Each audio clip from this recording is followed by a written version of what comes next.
மக்களே இன்னைக்கு நம்ம பனையில ஒரு பனையில வந்து தேன் இருக்கு, அது எடுக்கலான்னு பிளான் பண்ணிட்டு இருக்காரு. நம்ம தேன் கீழ்வர இருக்கு. இந்த பனையை பார்த்தீங்கன்னா இந்த பனையை நம்ம ஊர்ல ஒரு அண்ணன் ஏறுவாரு. பனையில அவரு 100-150 ஓலை இருக்கும். ஓலைக்கு மேலே ஏணி வச்சு நம்மளால பனையை ஜம்முன்னு ஏறிடுறாரு. எப்படிதான் முடியாது தெரியல, நமக்கு தெரியல. கௌரி எடுல தேனை பாருங்க, ஏணி பனையில கூட சேர்த்துல, ஓலையில சேர்த்துட்டு ஏறியாச்சு தேன் எடுக்க. தேன் வெட்ட ஆரம்பம் மக்களே. தேனானுமா வாங்க, கையை விட்டு பிடிங்கியாச்சு இல்ல.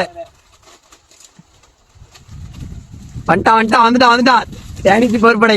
ஏம்மா ஓ மூஞ்செல்லாம் தூசி விடுது மக்களே. மக்களே இங்க பாருங்க, தேனை பாருங்க, சரியான தேனு கொட்டுதா. சோடா டப்பி நிறையா இருக்குண்ணே, பரவாயில்லையா? கொளுத்தியாச்சே, பூரா ஓடுது. தேனிச்சே காலைல மேல எனக்கு கொட்ட முடியுக்கப்பா. தேனி சரியான தேனுக்கு பாருங்க, பரவாயில்ல. 1/2 கிலோ இருக்குண்ணே. தேனையா இருக்கலாம் வேணுமா மக்களே? வாங்க நம்ம ஊருக்கு. ஓகே மக்களே, பாப்பா சோடா டப்பி நிறையா இருக்குண்ணே. தேனை பார்த்தீங்களா, அப்படி தேனு அப்படி வடியுது. தேனை வந்து எப்பவுமே நம்ம வந்து ஸ்பூன்லயே அந்த மாதிரி எடுத்து சாப்பிடக்கூடாது. தேனை வந்து நக்கி தான் சாப்பிடணும். சரியான டேஸ்ட், நல்ல இயற்கையான தேன். அந்த வீடியோ